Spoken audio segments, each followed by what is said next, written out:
Welcome to Historic Lullabies. I'm so glad you're here, whether it's your first time joining us or you've gently returned once more.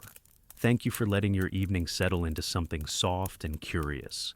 Wherever you are tonight, under covers, in a favorite chair, or just letting your thoughts drift through the quiet, you're exactly where you need to be. Tonight's story floats towards something delicate, a thread woven through centuries of reflection, ritual, and restraint.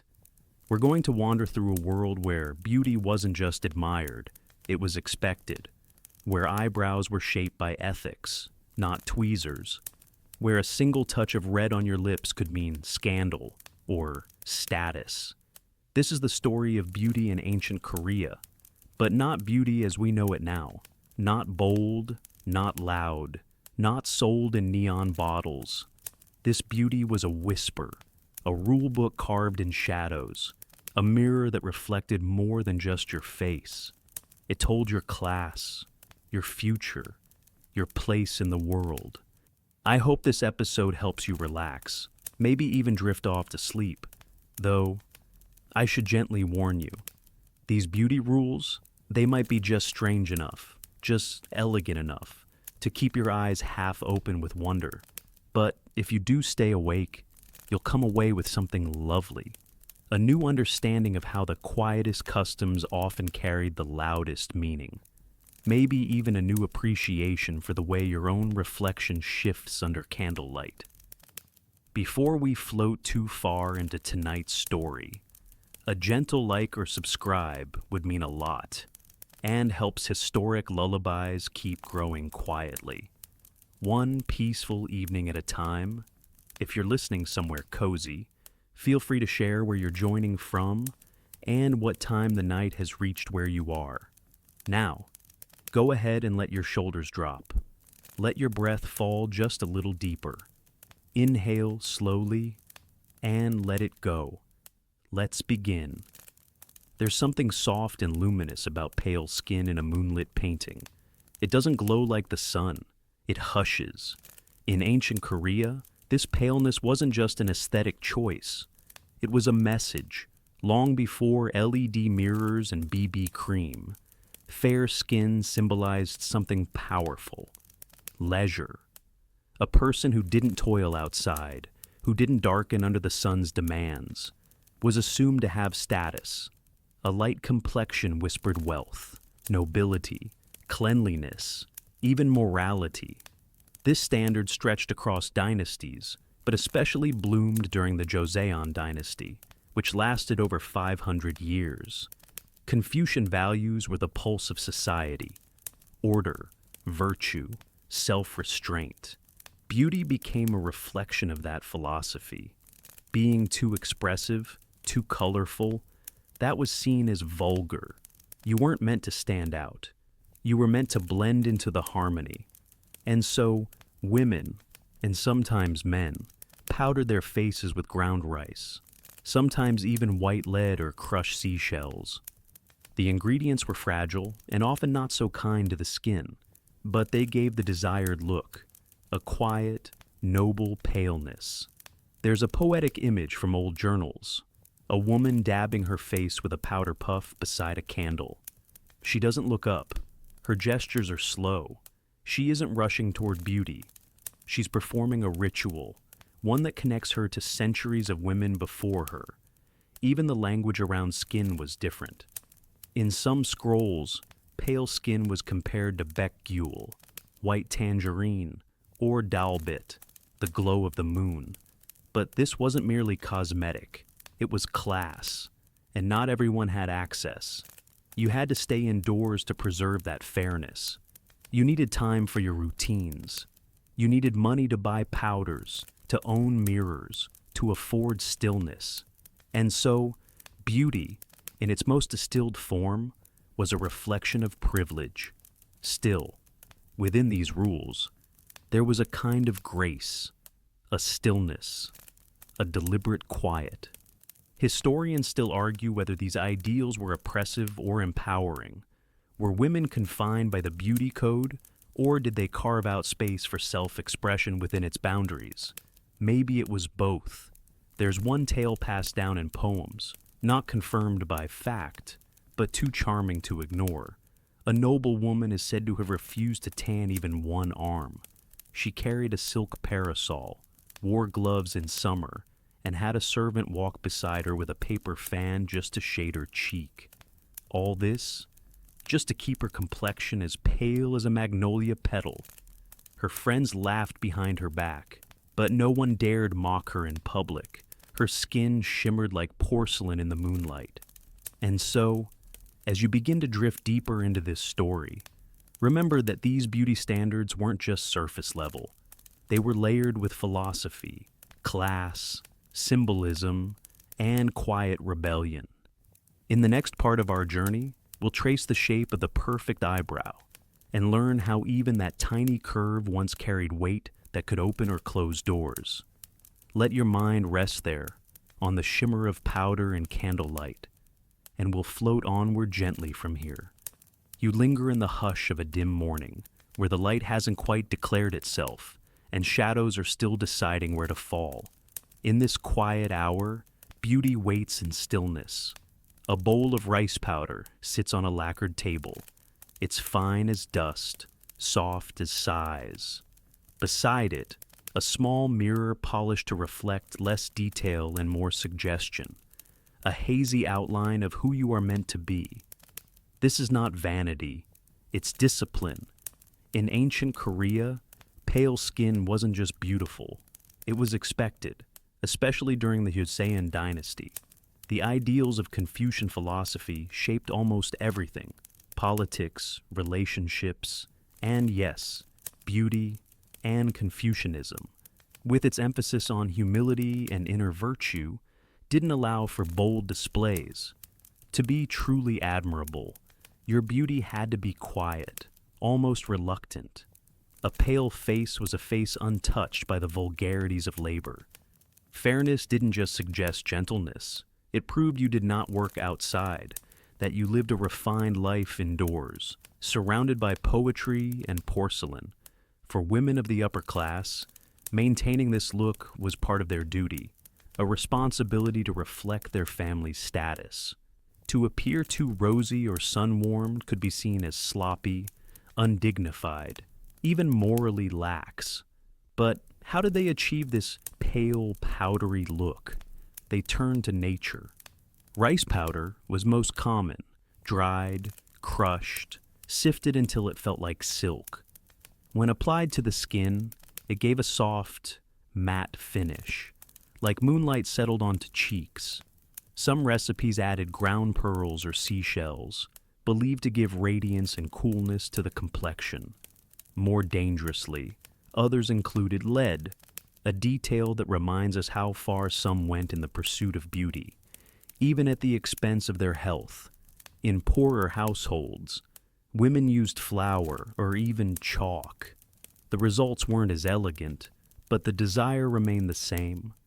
A wish to appear pure, untouched, calm, even if only for one evening. And this ideal didn't stay strictly indoors. Paintings from the period show noble women seated beside small folding mirrors, gently patting their faces while attendants hold trays of powders and pastes. There's no rush. Every movement is ritual, deliberate. A popular poetic phrase of the time likened pale skin to freshly fallen snow on morning bamboo. Not bright, not glowing, just soft, cold, and impossibly smooth. Men, too, took part, though less conspicuously. In the royal court, some scholars and aristocrats applied light powder to even their complexions, particularly before official gatherings. A calm, composed appearance reflected an orderly mind. But while pale skin opened doors, it also demanded sacrifice. You couldn't expose your skin to the sun, so outdoor walks happened only under parasols or at dusk. Gloves and long sleeves were worn even in stifling heat. It wasn't uncommon for noblewomen to sit behind bamboo blinds, watching the world pass in filtered, forgiving light. There's an old saying that a woman who lets the sun kiss her cheek is letting her future wrinkle. It may sound quaint now, But it held weight then, both socially and economically. A woman whose appearance faded might find fewer suitors, less respect, and a diminished role in the household hierarchy. Still, within these narrow expectations, there were quiet moments of rebellion. Some women, weary of powders and rules, would sneak outside to walk barefaced in the rain, letting the sky cleanse them. Others found ways to add a faint flush of natural color beneath their layers of white, just enough to seem accidental. A tiny gesture, a secret bloom, but still a statement. Historians still argue whether these beauty rituals reinforced confinement or created rare sanctuaries of self-expression. Was the mirror a tool of control, or a small window where women could, briefly, see only themselves? There's a journal entry from a noblewoman in the 1600s. She writes, "I rise before the lantern dims. I apply the powder gently, not because I must, but because it calms me. The world makes sense in the silence of a mirror. Perhaps that's part of the truth. In the stillness of these routines, the unhurried dabbing of powder, the careful tying of ribbons, there was a kind of meditation. Not everyone powdered their face to please others. Sometimes, it was a quiet moment to feel composed in a world that demanded restraint. And so, pale skin was not just about lightness.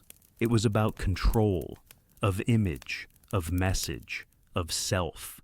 From this powdered canvas, other ideals emerged, and none more telling than the arch of the eyebrow.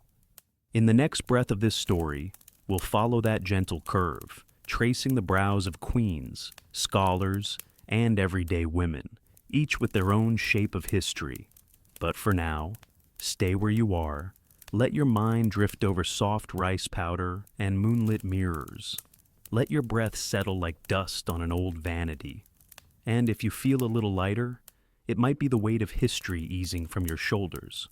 Somewhere between the stillness of powdered skin and the hush of a flickering lantern, your attention drifts upward toward the arch of an eyebrow, drawn not just with pigment, but with purpose. In the quiet homes of Joseon, Korea, eyebrows were more than facial features.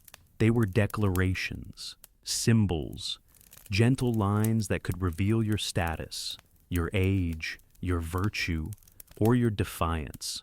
A noblewoman sits before her folding mirror, holding a thin bamboo brush dipped in gray ink. The ink is not bold, it's soft, diluted, like morning mist. With slow precision, she shapes her brows into a curve known as sanyume, or mountain cloud.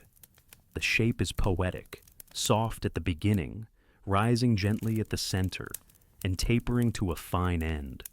To her, this is not just aesthetic, it is appropriate. You see, each brow shape carried its own meaning. A gentle arc might suggest humility. A thinner, flatter line might hint at sorrow. A high, sharp angle could seem proud, or worse, aggressive. The wrong shape could change how you were perceived. During the height of Confucian influence, ideal brows mirror the ideals of womanhood, calm, modest, balanced. Women were encouraged to avoid overly dramatic features. Their beauty, like their behavior, was meant to harmonize with the world around them. And yet, styles changed with the tides of dynasty and power. In the earlier Goryeo period, before Joseon's strict Confucian codes took hold, beauty was bolder. Women sometimes shaved their natural brows entirely and painted on new ones, long, high, and curved like bird wings. These were signs of elegance, not rebellion, but as Joseon emerged and Confucian values deepened their roots, the brows settled, softer, flatter, gentler, to match the quieter expectations of women's roles. You can imagine a mother carefully drawing her daughter's eyebrows before her first formal visit to a suitor's home, each stroke carrying hopes, warnings, and reminders. Be composed, be polite, be modest. There are accounts of beauty guides, handwritten scrolls passed between women that offered diagrams and advice. Too thick is wild, too thin is cunning. Let yours be calm and graceful. Even queens had their preferences recorded. Queen Inheon, revered for her virtue and tragic life, was said to have favored thin, delicate brows that barely lifted from her eyes, giving her a look of constant gentleness. But not all followed the rules. Folk performers, particularly Kiseng, the artistic courtesans trained in poetry, dance, and song, often experimented with bolder shapes. Their brows arched higher, dipped lower, sometimes playfully exaggerated to suit their performances. For them, the eyebrow became a character, a role to play. One night they might paint themselves to appear innocent. Another night, aloof. Historians still argue whether Kiseng were merely entertainers or quiet rebels in painted faces, women who use beauty not to submit, but to command attention, even in the narrow margins society allowed them. In rural villages, the rules loosened further. A farmer's wife might shape her brows with charcoal, using the corner of a cooking pot as a mirror. Her strokes were quicker, less symbolic, but still careful. She, too, was part of the silent conversation carried in facial lines. What's curious, and quietly charming, is how many of these ideals lasted. Even today, some Korean eyebrow trends echo those old philosophies. Flat shapes are preferred for youthfulness, soft arches for grace. There's a thread, barely visible but undeniably strong, that runs from ancient court manuals to modern makeup tutorials. And it reminds us, beauty is never just surface. It's story. Imagine sitting beneath paper lanterns with a group of women from long ago, all shaping their brows, chatting in whispers, trading bits of pigment and advice. No urgency, just ritual. A woman asks, "Does this look too bold?" Another replies, "Boldness isn't the problem. It's whether it suits your spirit." Even today, that question lingers. Does your reflection match who you feel you are?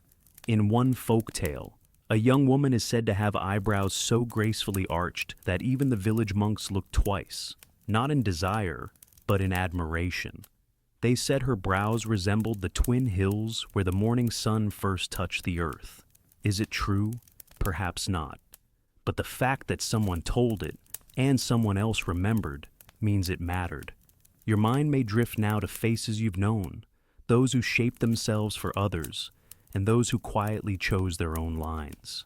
There's a kind of bravery in both.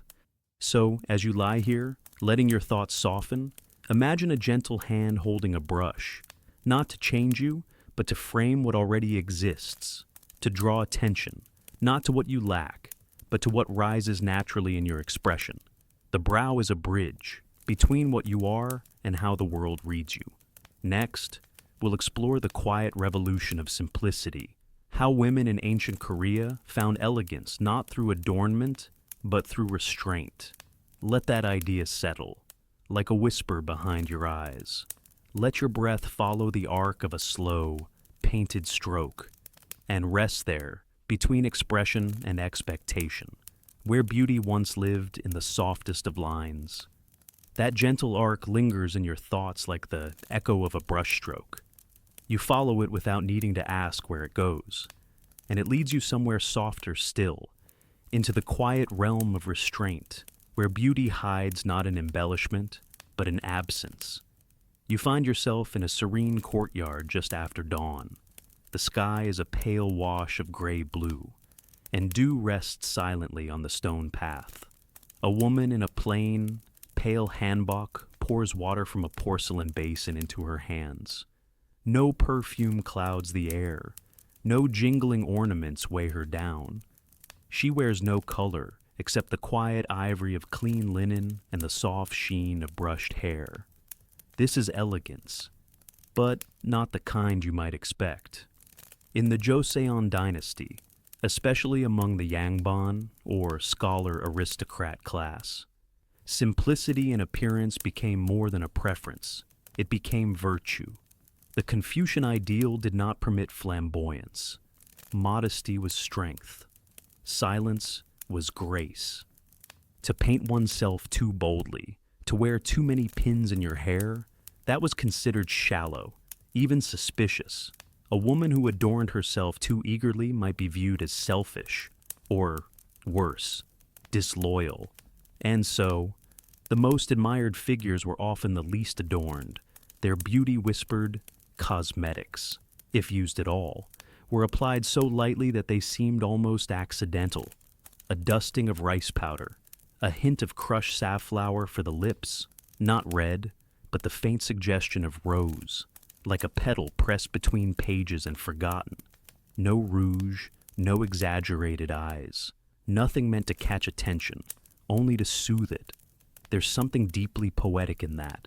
The idea that real beauty was not something you showed, but something you withheld, something only noticed by those who paid close, respectful attention.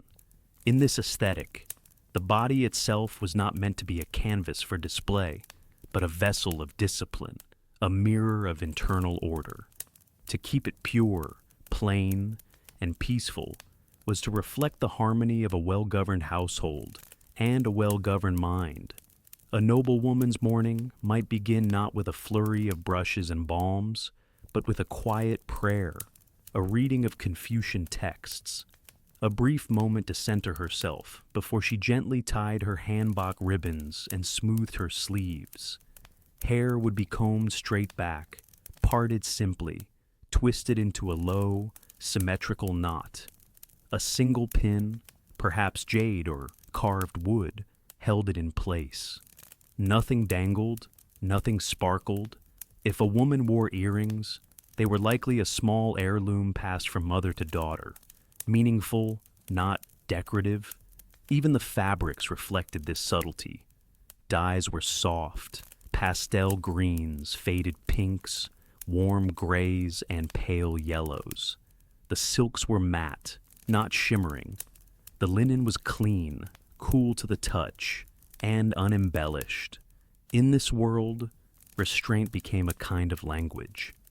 It's said that the most refined ladies in court could express a full range of emotion with only the tilt of a head or the lift of a sleeve. Because they had no bright paint or loud jewelry to distract, their gestures became more powerful. There's a folk poem that reads, "She said nothing, but her silence wore meaning, her lips pale, her hair still, her robe like fog, and yet she was noticed before all others." Even in weddings, occasions where you might expect splendor, the bride's beauty was expected to be humble. The ceremony robe might be bright, yes, but the makeup remained minimal. Her eyes were downcast, her smile barely there, not from sadness, but from intention. The line between simplicity and submission is thin and often debated. Historians still argue whether these aesthetics offered women quiet agency or simply enclosed them further. Was their understated beauty a silent protest against ostentation, or a cage made of silk and powder? But many writings from women of the era suggest that simplicity gave them a kind of freedom, a way to be noticed without performing, a way to exist without competition. One entry from an 18th century diary reads, "They speak of the dancer's bracelets, the singer's paints, but not of my stillness. Yet, when I sit beneath the plum tree, they all look toward the branch behind me. They do not know it is me who brought stillness to the garden." This quiet confidence is not the kind that seeks approval. It simply is. And that is perhaps the most powerful kind of beauty, the kind that doesn't try to be seen, but is remembered anyway. In rural towns, far from the courts, the ideals were echoed in their own way. A village grandmother might wear no makeup at all, yet her neighbors would say, "She carries the calm of a Joseon lady." Children were often told stories of ancient women whose beauty was so simple and pure that even the wind stepped aside for them. There is one tale about a woman who, in her youth, wore only white and never raised her voice. People said she had no ambition, but when a neighboring town fell into disarray, she walked in quietly, organized the food stores, and left. Years later, no one remembered the names of the loud councilmen, but they remembered her name, because she had done everything and needed no color to do it. Let yourself drift there now, to that quiet garden where sleeves don't shimmer and faces are lit by stillness instead of glitter. Let your breath ease, as though smoothing a wrinkle from linen, and in that calm, allow the notion to settle that beauty doesn't always need to speak. Sometimes, it just rests. From that stillness, we'll move gently toward the odd little treasures that brought these soft routines to life. Ground shells, wild roots, and powders made from the sea itself. But don't rush there. Let yourself stay in this softness a moment longer, where nothing demands, and everything simply waits. The softness still clings to you like linen warmed by early sun. You're still there, in that quiet world where nothing glitters, yet everything glows. The woman in white is gone now, but her image lingers, and in her absence, your eyes fall to her vanity table. If it could be called that, it's hardly a table at all, more like a lacquered box, opened with care, revealing its tiny bowls and brushes nestled like sleeping birds in velvet-lined compartments. And inside those bowls, a treasure chest of quiet alchemy. Rice powder, crushed into the finest dust, was the most common ingredient, light, translucent, weightless on the skin. It gave the face a matte calmness, a subtlety like clouds passing over a pond. But rice was just the beginning. There were powders made from hoiling jong, powdered lead, once believed to enhance brightness. Of course, we now know it was harmful. But back then, its pale shimmer was considered the pinnacle of refinement. There were gentler options too. Finely ground seashells, especially from oysters or clams, were favored for their faint, iridescent finish. These were mixed with water or oil to make paste that would rest on the skin like morning frost. Some women, particularly in coastal regions, gathered shell fragments themselves, boiling and drying them under the sun before pounding them with a stone pestle. It took hours, but the result was a glow that no storm could wash away.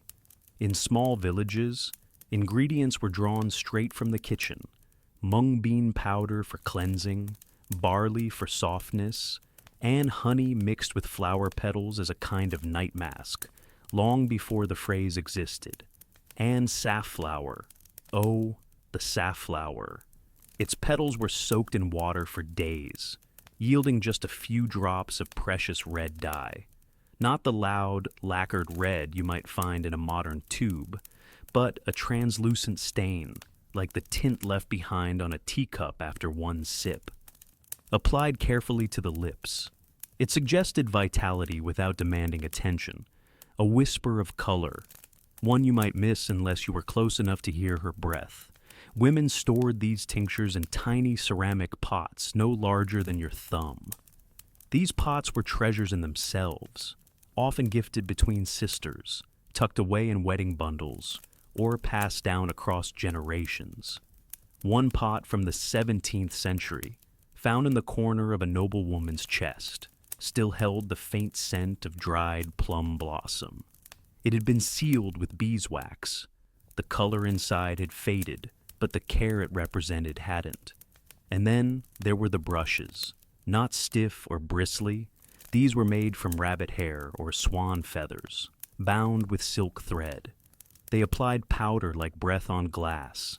It was said that the gentler the tool, the more graceful the result. A hurried woman might press too hard and leave streaks. A refined one would wait until her face and brush had become friends. As one phrase went, makeup in Joseon, Korea wasn't meant to transform. It was meant to reveal, not the face beneath, but the intention, the mood, the virtue. That's why the tools mattered, why the ingredients mattered. Why even the act of mixing a paste was seen as an extension of character. One grandmother told her granddaughter, "If your hands are calm, your powder will settle right. If they are restless, your face will never lie." There's a kind of beauty in that lesson, not about the skin itself, but about the spirit that prepares it. Historians still argue whether these routines were truly personal, or merely another layer of control. Were women expressing themselves, or were they being shaped, stroke by stroke, into the ideal image society demanded? It's a fair question, but perhaps, as always, the truth lies somewhere in between, because the same hands that mixed the powder also wrote poems. They played zithers, stirred stews, stitched hems, and passed secrets from one mouth to another. And maybe the powder wasn't a mask at all. Maybe it was a pause, a breath, a few minutes of silence before the noise of the day returned. There's a story of a young bride, nervous before her wedding. Her mother brings her a small bowl of ground pearl, mixed with rose water. She dips 2 fingers in and dabs the mixture along her daughter's cheeks. "She will cry," the mother says softly, "but the powder will hold, because it was made in love, not in fear." The story doesn't tell us what the bride looked like, only that she looked composed. Maybe that's all we need to know.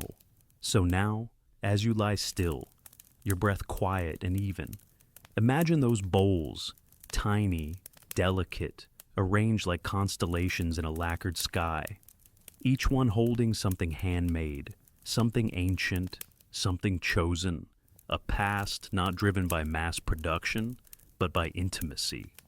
And as we drift gently forward, we'll step into the meanings carried not on the face, but in the hair. Because in ancient Korea, what you did with your hair could speak volumes about your station, your sorrow, or your place in the world. Let the memory of powdered shells and rose-stained lips float quietly behind you now. You don't have to hold on to them. Just let them dissolve like a faint shimmer on water, lovely in the moment, and even lovelier as they fade. The shimmer of powdered shells still lingers in your mind like a faded scent, warm and distant. But as that memory slips into softness, your gaze shifts upward, past the cheeks, past the brow, and toward the quiet crown where so many unspoken rules were gathered strand by strand. Hair, in ancient Korea, wasn't just a personal feature. It was a public message. You imagine a woman seated before a narrow mirror, her sleeves rolled back slightly, hands steady as she separates her long, dark hair into even sections. She doesn't need to look. Her fingers remember the pattern. 1 twist for youth, 2 loops for marriage, a ribbon tied high for festivity, a pin placed low for grief. Every style was a language, and she was fluent. In the Joseon Dynasty, hair was not left to whim. It was, like all beauty, a reflection of one's role, your place in the flow of family, ritual, and society. For girls, long loose hair was the standard, often tied gently with a narrow band of fabric called dengi. The length of the dengi, the embroidery, even its color, all hinted at the girl's age and status. Unmarried women typically wore their hair parted down the center and braided straight down the back, a style that suggested modesty, simplicity, and readiness for the future. But once a woman married, everything changed. Her hair was swept up into a bun, called jokjin meori, and secured with an elegant pin, often a binyeo. These pins weren't just functional, they were symbolic, sometimes carved from wood, sometimes adorned with jade, coral, or even silver, depending on the family's rank. A bride might receive her first binyeo as a wedding gift, a moment often described in literature as more emotional than receiving her wedding garments, because from that day forward, her hairstyle would speak for her.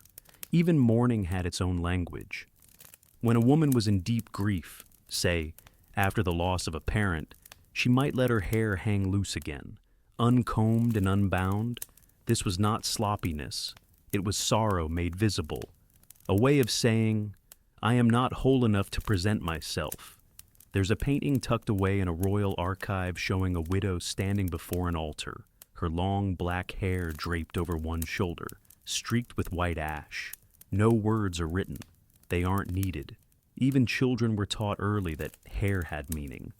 There's a gentle proverb from the time, do not cut what your parents gave you. Hair, after all, was part of your inherited form, a gift from your ancestors. To alter it was not just a personal choice, but a familial one. Cutting one's hair was rare and often symbolic, done in moments of protest, shame, or transition. A woman cast out of her husband's home might cut her braid as a sign of finality. A man disgraced in court might do the same. And yet, in the midst of all this formality, beauty still found room to bloom. During festivals or celebrations, women could add gentle touches to their hair, fresh flowers tucked behind the ear, or delicately scented oils brushed along the hairline. These weren't loud statements, but quiet notes, hints of joy. The scent of beckhop oil, made from apricot seeds, was especially popular. It didn't announce itself, but it lingered in conversation, a whisper of presence left behind on a pillow, or in the fold of a sleeve. There's a story of a prince who claimed he fell in love not with a woman's face, but with the scent of her hair when she passed him in the garden. He never saw her again, but remembered that smell until the end of his life. Whether it's true doesn't really matter. The image has stayed. In performance culture, especially among kiseng, hair became a canvas for expression. While court ladies followed the rules strictly, these artists wove stories into their hairstyles. Tall structures of braids, buns, and ribbons transformed them into living poetry. Historians still debate whether these elaborate styles were a kind of satire, a playful jab at the stiffness of noble beauty, or a form of self-celebration within an otherwise narrow lane of acceptance. One famed kiseng was known for arranging her hair into the shape of a phoenix wing before performances. She called it freedom pinned in place. That phrase stuck, because even within rules, there is always space for invention. And perhaps that's the thread tying all these rituals together. Not oppression, not submission, but a kind of elegant navigation.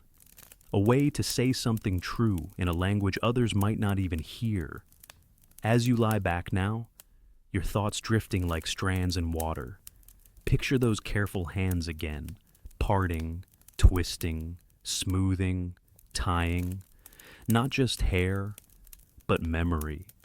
Not just appearance, but identity. A woman's hair in ancient Korea was never just hair. It was a map, a marker, a silent biography she wore without speaking. And as this softness surrounds you, let it carry the quiet honor of every untangled knot, every morning combed in candlelight, every ribbon tied with meaning. In the next breath of our journey, color dares to return, not on the cheeks, but on the lips.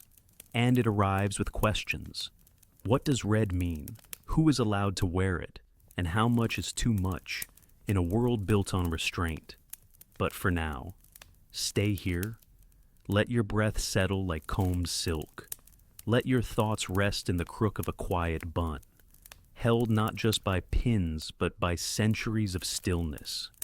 You're still wrapped in the silk of memory, of buns tied in reverence and hair perfumed like plum blossoms in bloom. But now, your focus softens, tilts, and drifts down the face to the lips. In this world of whispers and restraint, color is a bold visitor. And of all the colors, red is the most daring. In ancient Korea, red was never just red. It was a symbol, a warning, a celebration, a secret. Your eyes settle on the faint stain of safflower, brushed delicately across a young woman's lips. She's careful not to smile too widely. The color isn't meant to be shown, only noticed when the light catches her just right. She dabs the color using the corner of a folded cloth, tapping gently, like someone too polite to knock loudly on a door. This is not lipstick as we know it.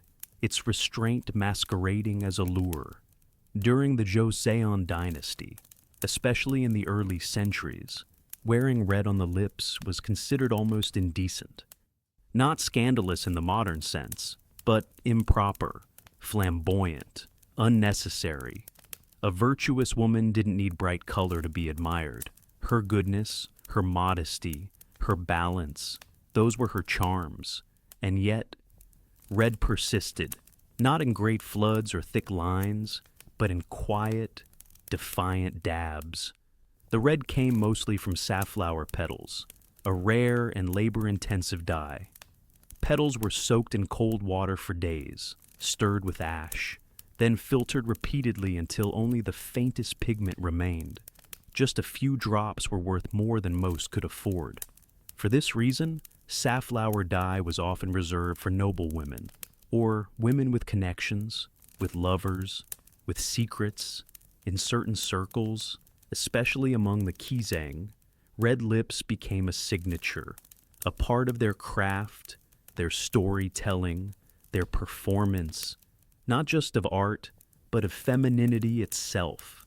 They painted their lips with precision, not for seduction, but for presence, to mark their voice, their place in a room. To say, I am here, and I am worth noticing. Historians still argue whether this was rebellion or ritual. Were these women claiming their identity in a restrictive society, or simply doing what was required to survive within it? And again, perhaps it was both. There is a saying from the time, the redder the lip, the closer to truth. Some interpret it as a nod to honesty and expression, others as a warning. But either way, it suggests something unusual for that era, that beauty could carry intent, that it could speak when words could not. Common women, of course, had their own versions. They made lip tints using crushed berries or flower water. Hibiscus was a favorite. Beet juice, too. The color didn't last long, but it offered just enough of a tint to feel alive, to catch the eye of a husband returning from market, or a neighbor passing in the lane. One folktale tells of a woman who used the same petal every morning for an entire year, hiding it in a hollow ring. Her husband never noticed the color, but the neighbor boy did. Years later, he claimed he married her because he remembered how her lips looked like a spring leaf turning red for the first time. Even in royalty, red was layered in rules. Queens and crown princesses could wear bolder pigments during formal ceremonies. But even then, the color was carefully applied, often only to the inner part of the lips. This technique, known as bitten lip style, gave the illusion of modesty while still honoring the grandeur of the occasion. In paintings, these women appear soft-faced, with mouths that seem on the verge of speaking, but never do. The red is always there, restrained, folded inward. The color carried weight beyond beauty. It hinted at health, at vitality. A pale face with red lips looked youthful, full of spirit. A woman ill or grieving would remove all pigment from her face, including her lips, a visible sign that joy had left her body. And still, the line was fine. Too much color, and a woman risked being seen as vain. Not enough, and she might seem careless or dull. The balance was delicate, an art in itself, one learned not in school books, but in hushed conversation between sisters, mothers, and quiet confidants. There are even records of brides-to-be being coached by older relatives. Let your lips look as if you've just spoken a secret, no more. A whisper of red, a story untold, a question left hanging. Imagine, for a moment, a woman sitting beside an open window, looking into a small polished mirror. She dips a brush made from fine animal hair into a pot no bigger than a plum pit. She applies the stain slowly, watching not her lips, but her reflection's eyes. She isn't painting for anyone else. She's reminding herself that she is still visible, and perhaps, in a world where so much was hidden. Even that was an act of quiet rebellion. Let your mind rest there, on the softness of a color that was once forbidden, on the silence of lips painted like secrets. Let it be enough to know that beauty sometimes bloomed not in brightness, but in boundaries. As we float forward, we'll step into the rooms where these quiet rituals came to life, not in daylight, but in candlelight. Because at night, beauty had its own rhythm. But for now, stay still. Imagine a lip touched by a flower, a hand moving slowly, a mirror fogged not by breath, but by thought, and let that image drift with you, just beneath the edge of sleep. You linger in the dim afterglow of crimson lips, still picturing that final brush stroke, not bold, but barely there. The room is quiet, so quiet, in fact, that even the candle's flicker seems to exhale.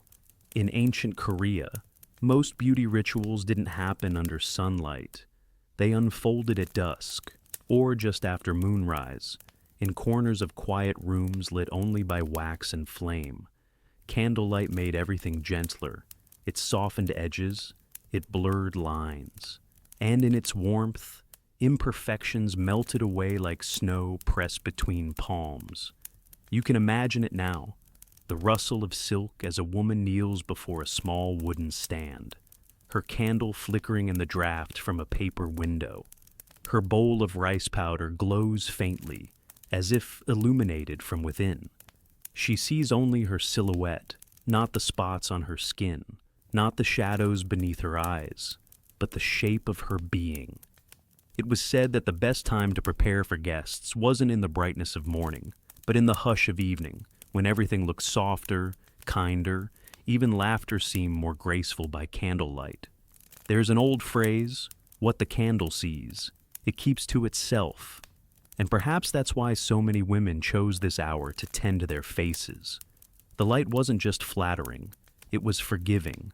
In rural homes, candles were made from plant wax or animal fat, and they didn't burn cleanly. The flame danced and sputtered, casting shapes that never stayed still. Women would tilt their mirrors just so, catching the most flattering angles. Not to admire themselves, but to find harmony between how they looked and how they felt. It was not about erasing flaws. It was about embracing the moment. Even the act of lighting the candle had meaning. One gentle strike of flint, a breath to feed the flame, and the ritual began. The room changed. The pace slowed. This space, this hour, belonged to no one else. Some beauty guides even instructed when not to prepare, advising women to avoid mirrors when angry or rushed, claiming it would disturb the balance of the face. Instead, you waited, you breathed, you let the day settle. Then, and only then, did the powders come out. Safflower dye, too, behaved differently in candlelight. What might seem bold in the sun became soft and rosy in the dark. That's why some women applied just a bit more than usual, knowing it would settle into the shadows, barely visible to anyone but the most attentive gaze. In wealthier households, women kept mirrors framed in polished brass or black lacquer, but they weren't the crystal-clear mirrors we know. These reflected light in a milky, almost dreamlike way, like remembering a face rather than seeing it directly. One noble woman wrote in her diary, "I do not recognize myself in daylight, but in candlelight, I return." Perhaps that's the heart of it. That beauty, at its best, is not about transformation, but recognition of the self, of quiet, of time. Even the tools of evening beauty were curated for this softness. Brushes were stored in carved boxes. Powders were kept under tight lids so they wouldn't absorb moisture from the night air. And the final touch, a dab of oil on the temples or behind the ears, helped catch the flicker of flame just right. There's a story passed down about a woman who lived near the coast. She was known for her serenity. When asked the secret to her appearance, she simply said, "I face no mirror I wouldn't also light a candle for." There's wisdom in that. Historians still debate how much these rituals were for the self, and how much for others. Was evening beauty preparation an act of care or of performance? But scrolls and poems suggest something deeper, that women didn't beautify in secret because they were ashamed, but because they understood the sacredness of privacy. And maybe, just maybe, they felt safest crafting their reflection in a light that flickered gently, without judgment. Even men understood this magic.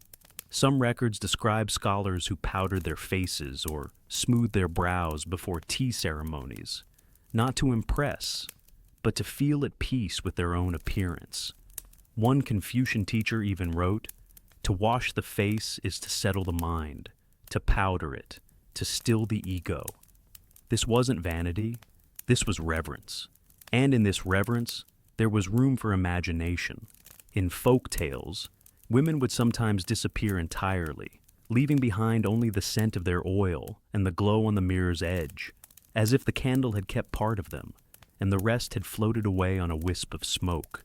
You can see it now, the candle burning lower, the room cooled by night, a mirror gently fogged, no audience, no judgment, just one quiet soul preparing herself not for the world, but for sleep, for stillness, for something sacred. Let that image rest with you now. Let the warmth of the candle settle into your thoughts. Let the flicker calm the corners of your mind, the way it once calmed 1,000 faces. As we continue, the world of beauty becomes more curious still, because in ancient Korea, a face was more than a face. It was fate. And next, we'll explore the mysterious art of face reading, where your features told stories you hadn't even lived yet. But for now, stay here. Let the light flicker and the hush deepen. Let your breath be the only sound, steady and low. You are safe in this glow. The candle is burned low now. Its light trembles like a breath about to be let go. And yet, in this softened glow, something stirs. Not the mirror, not the powder, but the face itself. Not just how it appears, but what it reveals. In ancient Korea, a face was never just a face. It was a map, a story waiting to be read, a quiet scroll written in jawlines and cheekbones, in the slope of the nose and the bend of the brow. This practice, called gwansong, or physiognomy, was not merely superstition. It was a cultural language, spoken softly and studied carefully by both scholars and commoners. You picture a scholar seated across from a nobleman. No books, no scrolls, just the study of his subject's face, like a landscape. A wide forehead might suggest intelligence, a high nose, ambition, full lips, generosity, a pointed chin. Perhaps caution was needed, but gwansang wasn't limited to the powerful. It was just as often found in quiet kitchens, among women braiding each other's hair or sipping tea in the early afternoon. A mother might peer gently at her daughter and say, "You have your grandmother's earlobes, lucky in money." Or a friend might laugh and touch your cheek, saying, "That curve means you'll live long, longer than all of us." The tone was always soft, as if reading a fortune in starlight, too tender to disturb, too fragile to doubt. In more serious circles, gwansang could determine life paths. Marriages were arranged not only by status or family name, but by the symmetry of faces.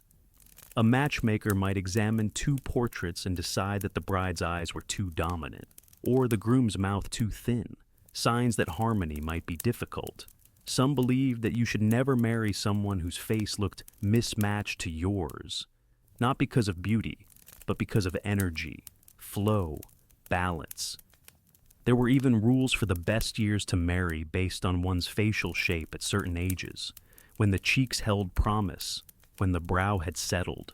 It sounds strange now, perhaps, but then again, don't we still search faces for meaning, for truth? In the royal court, physiognomists were sometimes consulted before major decisions. One particularly well-known case involves a prince whose fate was uncertain.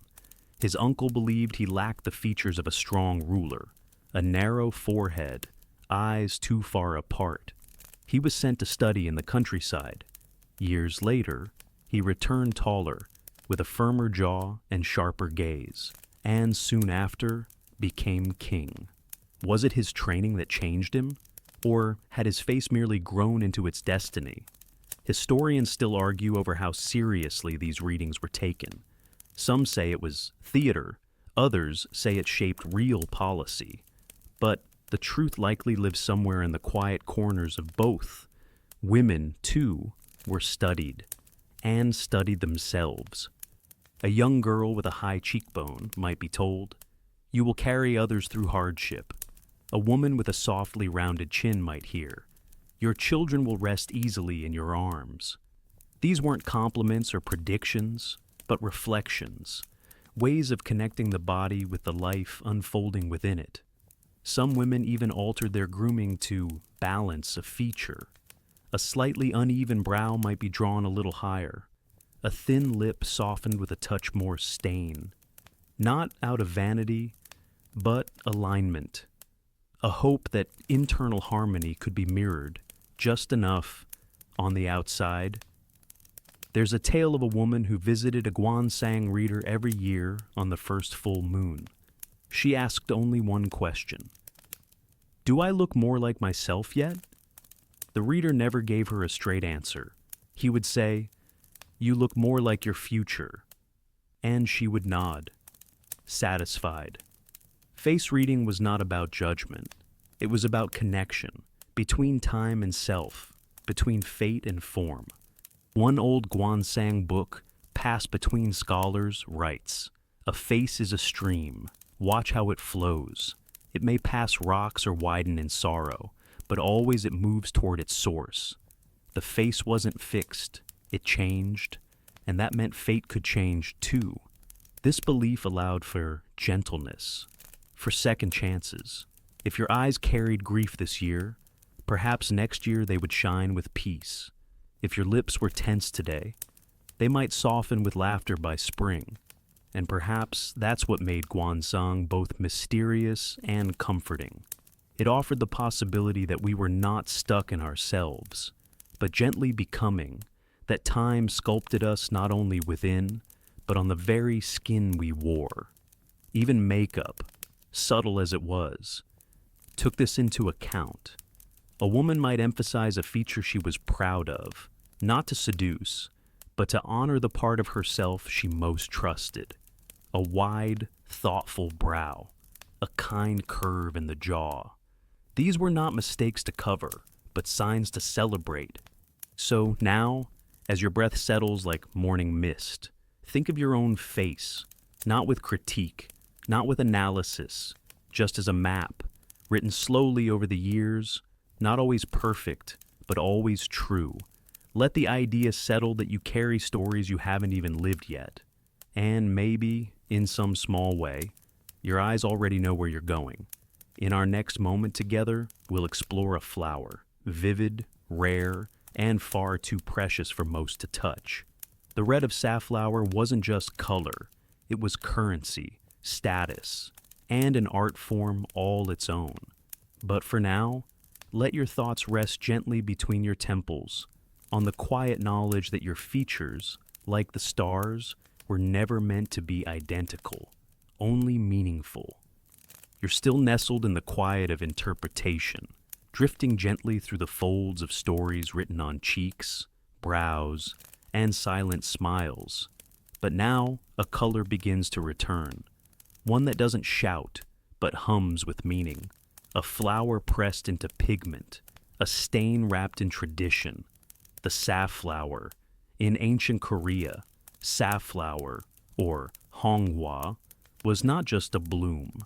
It was a currency, a secret, a sacred kind of red. The petals themselves were nothing spectacular at first glance. Thin, spindly, more orange than red when plucked. But hidden within was something much rarer. A pigment that, once drawn out, could tint lips, cheeks, or cloth in shades reserved for the few. You imagine a young woman gathering petals at dawn, her hands careful, her sleeves rolled neatly back. She places the blossoms in a shallow wooden tray, sets them in the sun, and waits. No one rushes the safflower. It releases its color only when it's ready, and even then, only in trace amounts. It could take hundreds of petals to yield a single drop of usable dye. This is why it became so precious, so symbolic.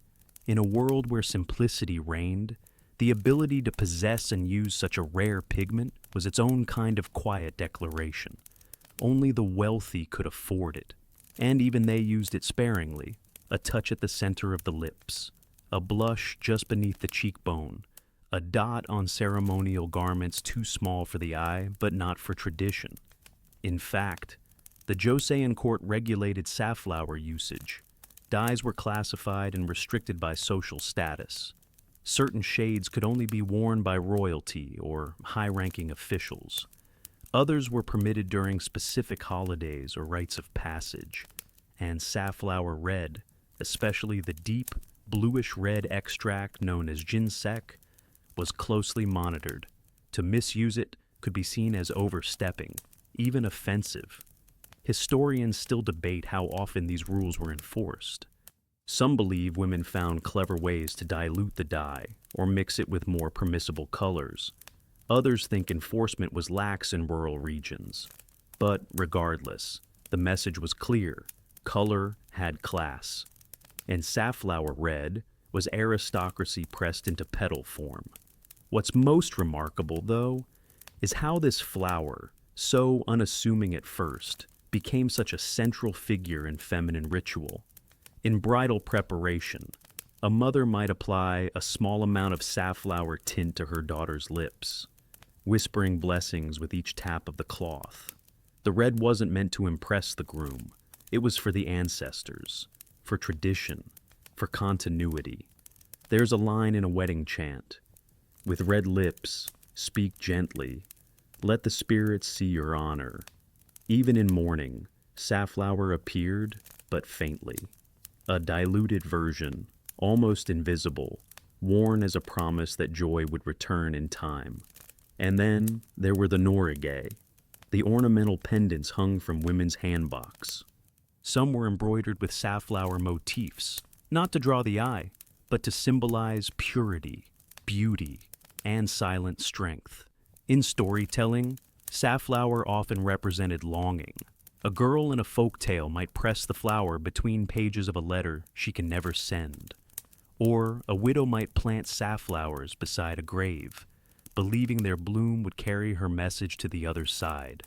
A poet once wrote, "The petals stain the basin, though I washed it clear.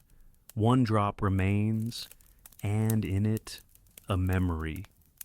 Perhaps that is what gives the flower its weight, not just its color, but its staying power, the way it left traces, the way it lingered, even in households too poor to afford real safflower. Women imitated the ritual.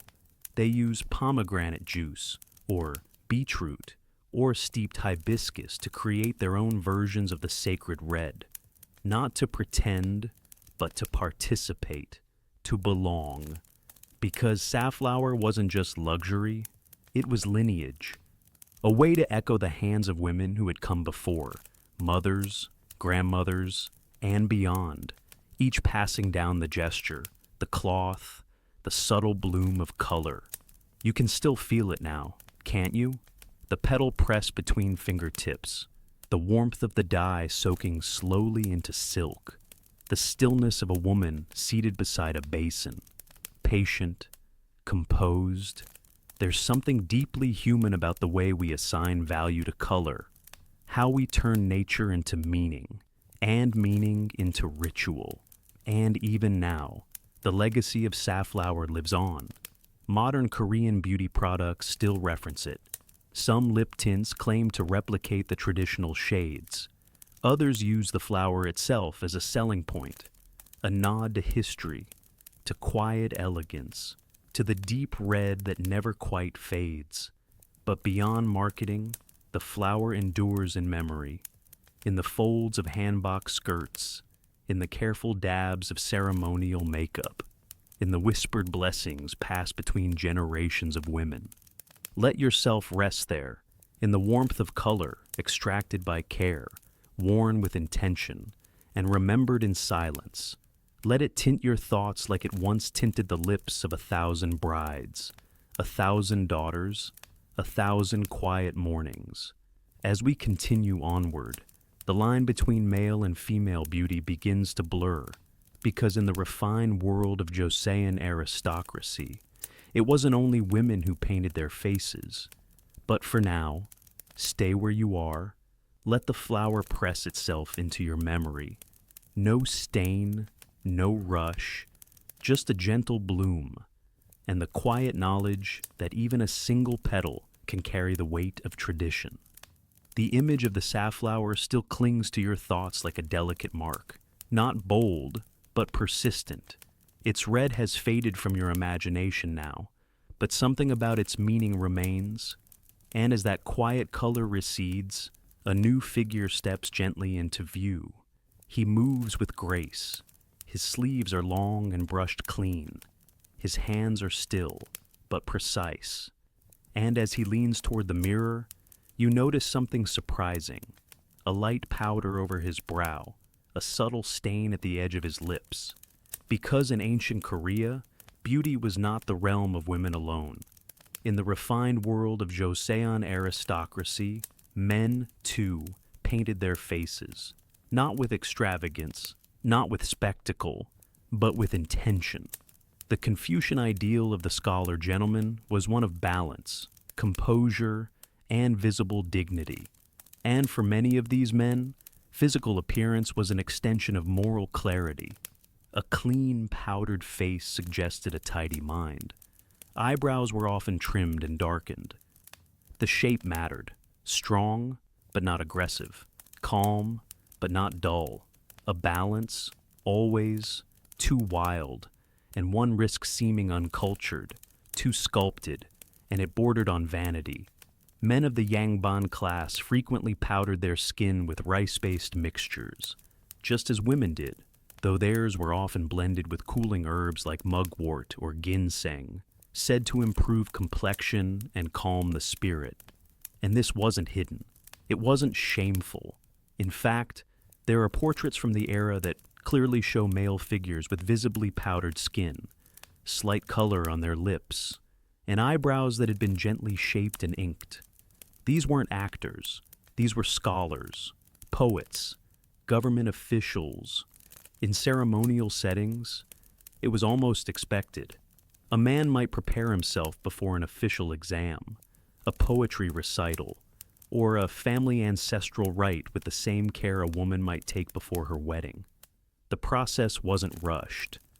It was meditative, a way to center the body before speaking, writing, or performing one's role in public life. There's even a story of a respected magistrate who kept 2 mirrors, one for his official robes and one for his face. He believed a poorly prepared appearance would bring disorder to his thoughts, like beginning a scroll with smudged ink. Makeup, for him, was not decoration. It was alignment. But of course, there were murmurs, as there often are when beauty crosses invisible lines. Some critics complained that certain young noblemen spent more time with powder than with pen. Others fretted that the boundaries between masculine and feminine were blurring, even in the decorum of the court. Historians still argue how widespread this cosmetic ritual was among men. Some say it was limited to the elite, a refinement only available to those with time and means. Others believe it trickled down quietly, that even merchants or clerks applied powder before long journeys or social events. What's clearer is that among performers, artists, and especially male dancers and actors, the use of makeup was not only common, but essential. in Pansori, a dramatic storytelling performance that could last hours. Male performers wore expressive makeup to shift between characters, ages, even genders. The line between actor and role, between man and mask, was beautifully fluid. One performer wrote, "I become the face I paint, not because I am hiding, but because I am remembering." And in the world of the Kizang, where men and women mingled in poetry, music, and subtle competition, male beauty often became its own art form. Some records describe elaborate social gatherings where men debated verse while touching up their powder behind silk fans. Not in secrecy, but in style. They weren't pretending to be women. They were honoring their own form of grace. There's something deeply human about that, isn't there?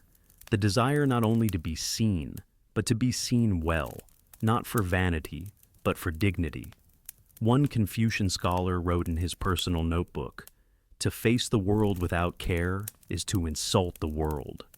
He wore white powder daily, not to impress others, but to keep himself from slipping into disorder. His mirror, he claimed, was not for appearance, but for discipline. And yet, like all beauty traditions, this too had its moments of contradiction. There were jokes about young courtiers who painted their cheeks too brightly, sayings like, "He walks like a magistrate, but his blush speaks otherwise." These weren't cruel, more affectionate teasing than the condemnation, but they remind us that beauty always lived in tension with expectation. Still, many women admired this quiet elegance. In letters between lovers, phrases like, "Your brow was calm today," or "I remembered the softness of your jaw," appear again and again. Beauty wasn't just feminine, it was shared. It was admired on both sides. And maybe that's why these rituals survived, because they weren't just about changing how one looked. They were about preparing to step into the world with thoughtfulness, as if saying, "Here I am, I have cared for myself, I am ready to care for others." Let your thoughts rest there, in the flicker of a scholar's candle, the dusting of rice powder on the sleeve of a poet, the inked line of a brow as precise as a brush stroke on silk. Let the idea settle that beauty was not divided, but echoed, that the hands which smoothed a woman's cheek and the hands that shaped a man's face might, in the end, be searching for the same thing: stillness, presence, clarity. Next, we'll lean into the other senses, not what was seen, but what was breathed in. Because beauty, in ancient Korea, wasn't just visual. It lived in scent, in sachets tucked beneath robes, in oils pressed behind the ear. But before we drift there, stay here. Imagine a mirror lit by dawn, a face, any face, powder soft and steady, and in that face, the quiet power of preparation. The powdered face fades gently into the haze of memory, like a figure walking into morning mist. But something lingers, not the image, the scent, faint, elusive, almost imaginary, and yet unmistakable, because in ancient Korea, beauty was not only seen, it was breathed in. You find yourself drawn to the folds of a hanbok sleeve, or the space behind a softly curved ear. Somewhere within those quiet places, perfume lives. But not perfume as we know it. No sharp floral clouds. No bottle declarations. Instead, there are sachets, oils, dried petals, and dusted herbs. These were the fragrances of the Joseon world, subtle enough to go unnoticed unless you were close enough to hear a whisper. It begins, perhaps, with a small pouch, made of silk, no larger than your palm, embroidered with symbols, a crane, a pine tree, a lotus blossom. Inside, a careful mixture, cloves, cinnamon bark, dried plum blossom, and bekop, the powdered kernel of the apricot seed. This haeang or scent sachet, might be tied to the inner layer of a woman's robe, just beneath the heart. The warmth of her body would release the fragrance gradually, never all at once. A scent designed not to impress, but to accompany. Sometimes, these sachets were passed between lovers or close friends, not as gifts of luxury, but as tokens of memory. You gave someone a scent so they wouldn't forget your presence, even when you were far away.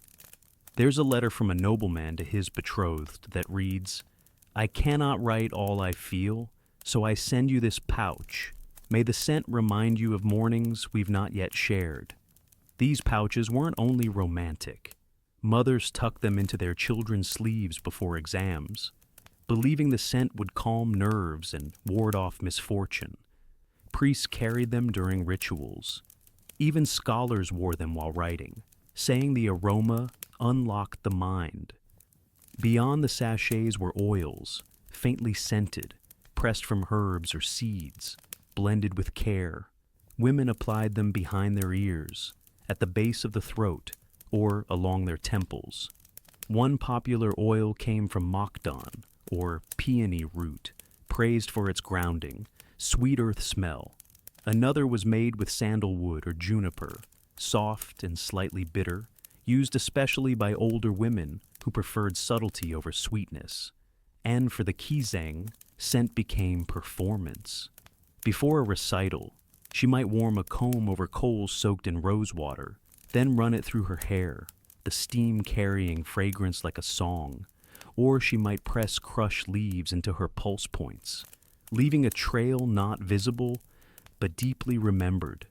There are stories, perhaps exaggerated, perhaps not, of men who claimed they could recognize a woman by scent alone, not from perfume, but from the quiet rituals she practiced each morning.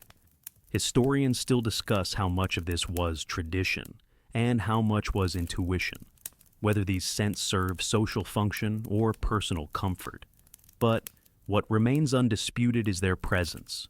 Fragrance, like powder or color, was a form of expression, one that moved gently, invisibly, through space. Even within the royal court, certain fragrances were reserved. Recipes for royal oils were recorded and passed down, sometimes coded in poetry to protect the secrets. One scroll describes a blend made of ginger, pear blossom, sandalwood, and a few drops of rainwater collected after the first spring storm. It was said to smell like memory. Not everyone could afford such ingredients, but even among farmers and village families, scent found a place. A grandmother might dry mugwort leaves in the sun and tuck them into the bedding. A mother might boil orange peel and hang it to scent a child's clothing. It wasn't about wealth, it was about care. And care, in this world, was the softest kind of power. To move through a room and leave a trace of calm, to sit beside someone and bring their breath into rhythm with your own, to say, "I am here," not with words, but with the air between you. There's a saying, true fragrance speaks after you've gone. And isn't that what beauty often is? Not the face in the mirror, but the feeling left behind, the scent that lives in a ribbon, in a folded letter, in the quiet of someone's favorite scarf. Even men embrace this sensory language. A scholar might scent his writing sleeves with cedar oil before reciting his poetry. A prince might choose a subtle blend before visiting his mother's ancestral shrine. Not to be noticed, but to feel composed, complete. It's written that one famed philosopher always wrote his best verses after inhaling a sachet of chrysanthemum and pine. His student, puzzled, once asked why. The reply, "Because I wish my thoughts to smell like the mountains." Let your own breath ease now, slow and scented with the softness of imagination. Inhale gently, not to grasp, but to receive.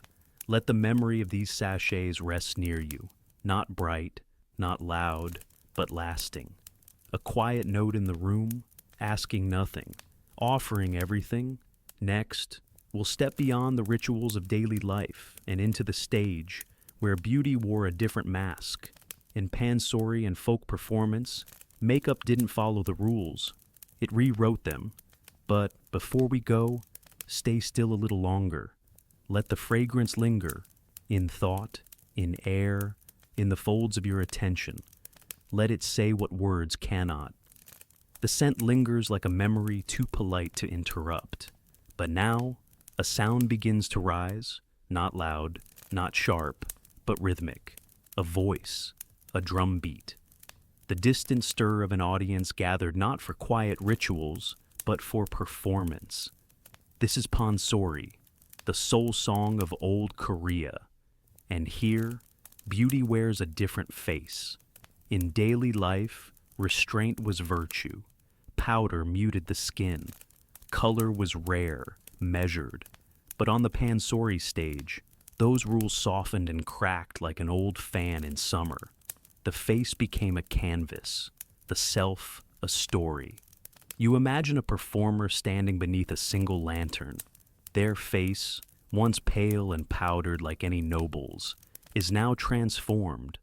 One brow raised too high, one cheek colored too round. The lines are exaggerated, the shapes unnatural, and yet, it all makes sense. Because in Pansori, makeup wasn't for elegance. It was for expression, for memory, for laughter that reached the back row and sorrow that held the front silent.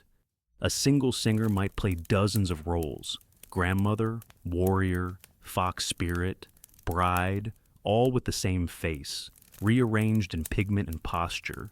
A dot above the brow became wisdom. Red circles on the cheeks became childishness. A crooked line on the mouth turned love into satire. The audience didn't need costumes. They needed clues. And so makeup became a kind of shorthand, a visual language as vital as the drum beat itself. This style was far from the soft subtleties of court beauty.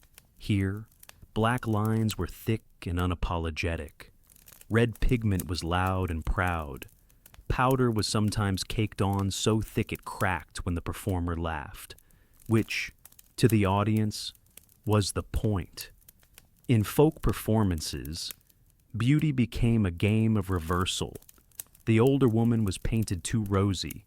The vain man wore rouge on his nose. The clever servant had one brow higher than the other. The exaggeration wasn't mockery. It was recognition. These weren't strangers on stage. They were archetypes: the strict mother-in-law, the scheming merchant, the tragic lover, the stubborn widow, painted large so everyone could see themselves, or someone they knew. There's a story of one Pansori performer who could make the audience weep simply by drawing a single line under his eye.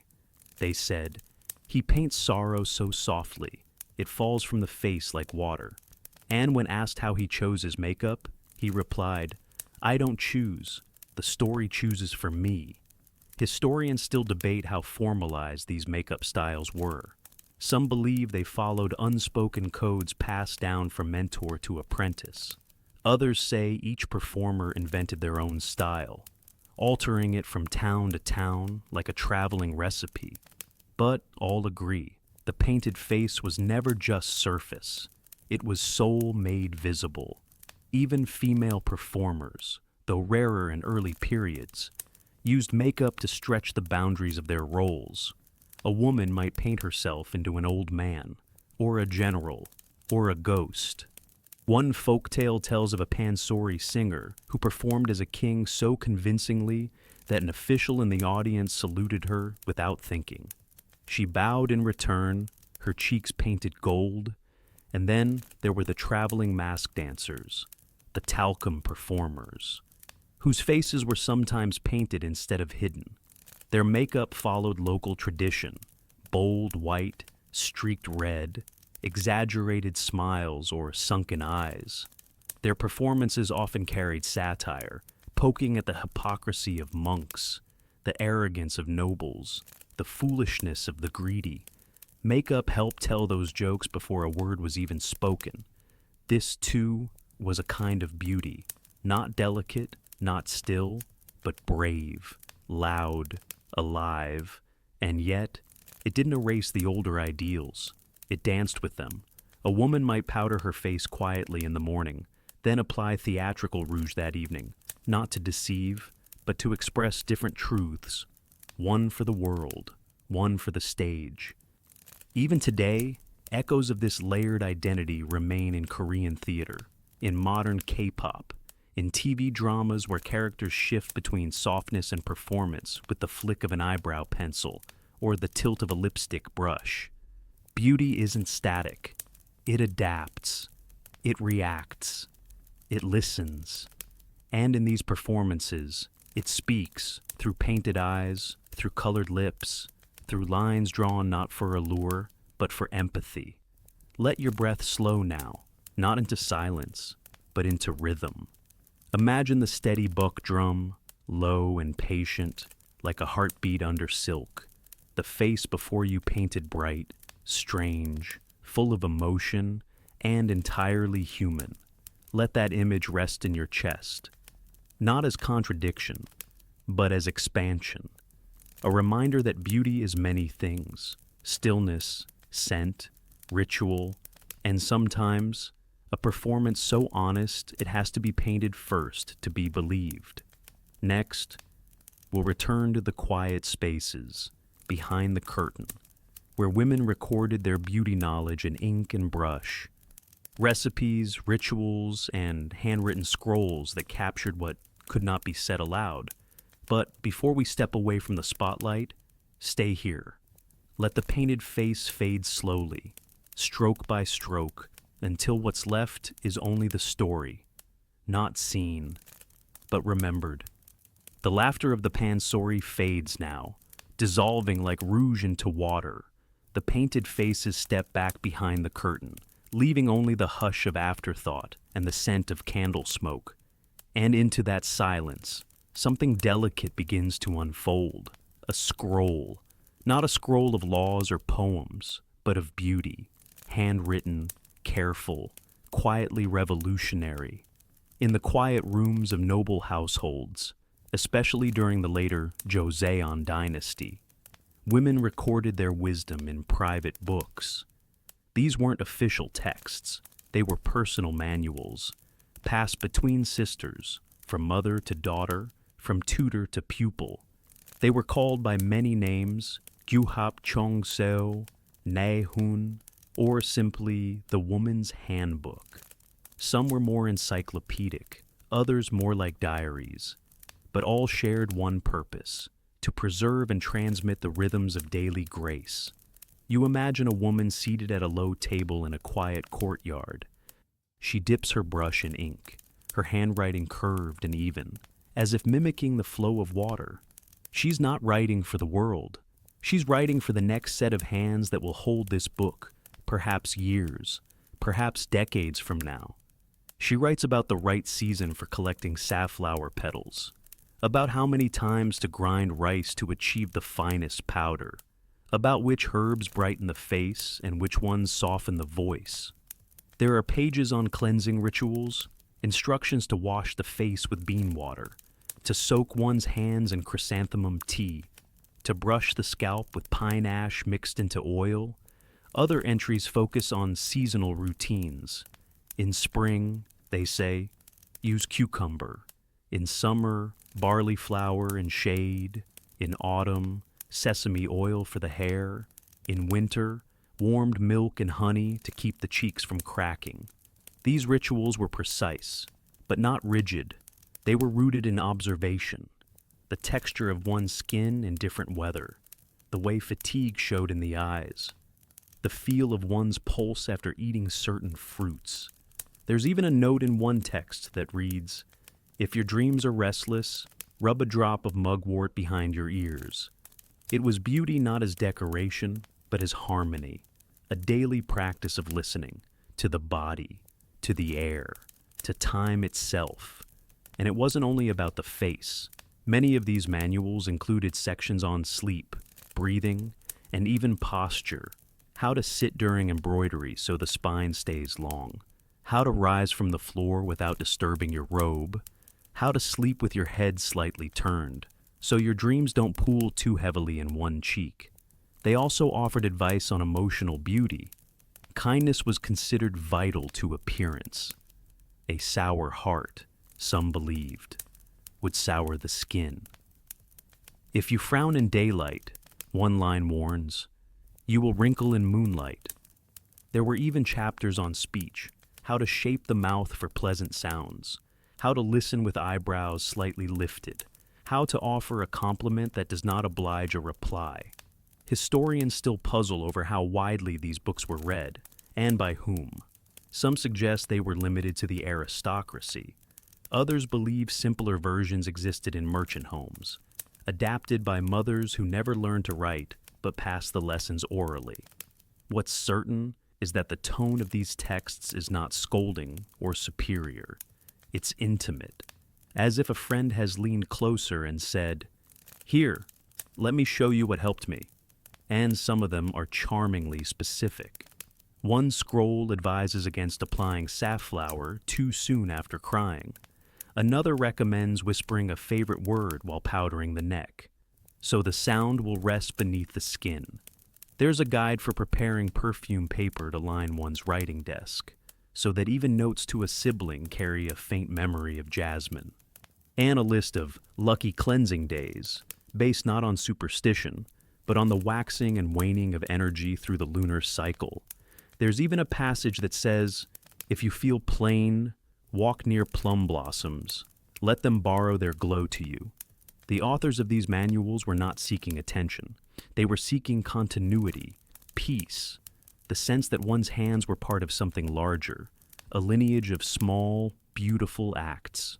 Beauty, in these writings, was not separate from daily life.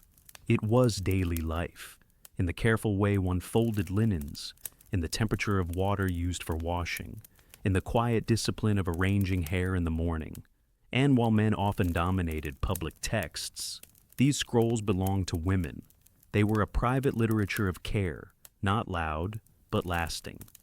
One preserved copy, tucked in the archives of an old scholar's estate, contains a handwritten note. I have followed these teachings for 27 years.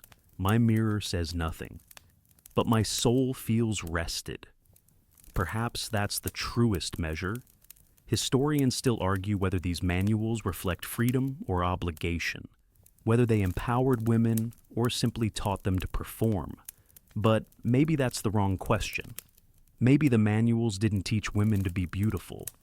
Maybe they taught women to be attentive to time, to detail, to self. Let that idea rest beside you now. A soft book on a soft pillow, a page turned without noise, an ink stroke carried by memory. And as we turn toward the next moment in this journey, the lines will begin to harden, because beauty, once so fluid, will be caught in law, rules not just written in books, but etched into edicts and regulations. But before that, stay here, in the soft company of unwritten names, of fingers that dipped brushes for the sake of peace. Let them teach you too, without ever raising their voice. The pages of the beauty manual lie still now, ink faded to softness, meaning folded into silence. But outside the intimacy of women's rooms and whispered advice, the world continues. And sometimes, it speaks not in lullabies or scrolls, but in proclamations. Because there were times in ancient Korea when beauty, once a personal ritual, once a quiet inheritance, became a matter of law. You can almost hear it. The voice of a court official reading an edict in the market square, his scroll held high. The townspeople gathered in modest clusters, brows lifted, sleeves drawn tight, and somewhere among them, a young woman lowers her gaze, not in guilt, but in caution. Her hair is too high today, or her sash too bright, because the state has taken notice. In the Joseon Dynasty, especially under kings most devoted to Confucian ideals, appearance became a reflection not only of personal virtue but of social order, and where there was order, there were rules.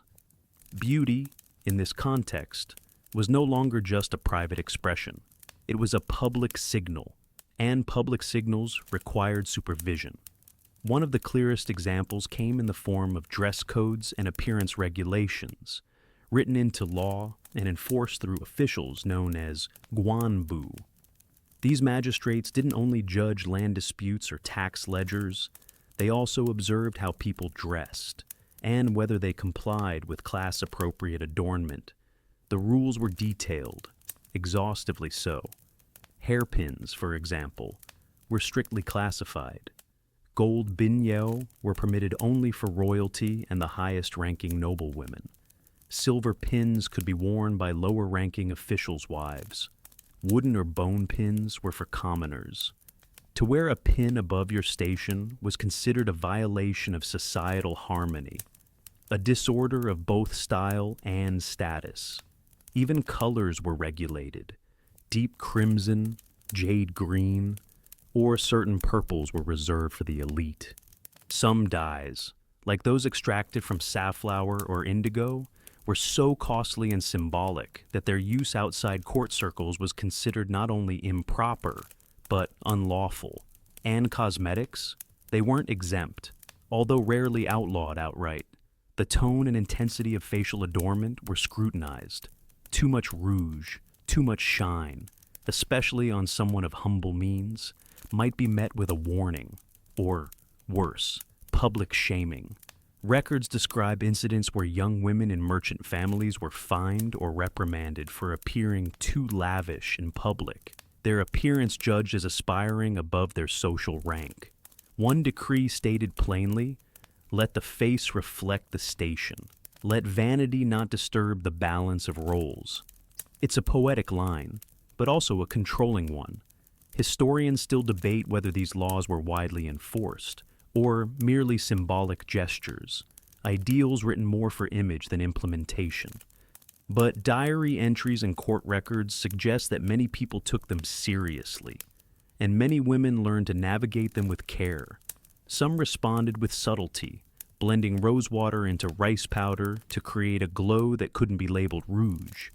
Others pinned a simple wooden ornament in their hair, but carved it delicately, adding personal touches that no magistrate could rightly challenge.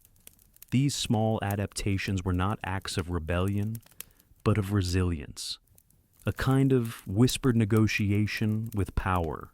There's a story, soft as folklore, but rooted in truth, of a woman who embroidered her sash with thread dyed from onion skin. It was pale, almost colorless, but when the light hit it, the thread shimmered with a faint, forbidden gold. Her neighbors noticed, but said nothing. It was too beautiful to report. Not all encounters were gentle, of course. Some records describe public punishments, a woman's hair cut short for disobedience, or her accessories confiscated and burned. These moments were rare, but they cast a long shadow. And in a society built on appearances, shame was a powerful deterrent. Even wedding garments were regulated. A bride from a non-noble family could not wear the same number of layers or the same length of train as one from the court. Some families found ways around this, by using cheaper dyes that mimicked richer colors, or by sewing hidden symbols into the lining of the hanbok, where no official's eye could see. Still, beauty persisted, because even as the state tried to define and restrict, the human desire to express, to belong, to be remembered, it found a way. And not all laws were harsh. Some ritual guidelines provided space for beauty to shine appropriately. During ancestral rites or festivals, people were encouraged to present themselves with dignity, clean garments, freshened faces, neatly tied hair. These moments were reminders that beauty could still be part of public life, so long as it served structure, not self. But the balance was delicate. One noblewoman's journal tells of a time she was summoned to court and spent an entire morning deciding whether to wear her coral earrings. They had been a gift from her grandmother, but coral was reserved for higher rank. She wore them anyway, and spent the entire audience looking down. Another record describes a merchant's daughter who was praised for her humility when she arrived at a ceremony in a plain white robe. Even though her family could afford more, her beauty was noted, not in color or ornament, but in her appropriate restraint. Let that phrase settle for a moment. Appropriate restraint. It sounds like praise, but it also carries weight. Because it reminds us that, for many women, beauty was not a celebration. It was a negotiation. Historians still argue whether these laws serve to preserve harmony or simply reinforce hierarchy. Did they maintain order or suppress individuality? Perhaps both. Perhaps neither. But what endures is the ingenuity of those who live beneath them, the quiet cleverness of powdered faces that glow just enough, of sleeves stitched in soft rebellion, of women who honored the law outwardly, while carrying their true beauty in gestures, in glances, in the invisible curve of a well-remembered cheek. Now, let your breath slow, steady, and soft. Let the laws slip away like ink washed from silk. Let your thoughts return to the quieter spaces, to the elegance that outlasted the rules.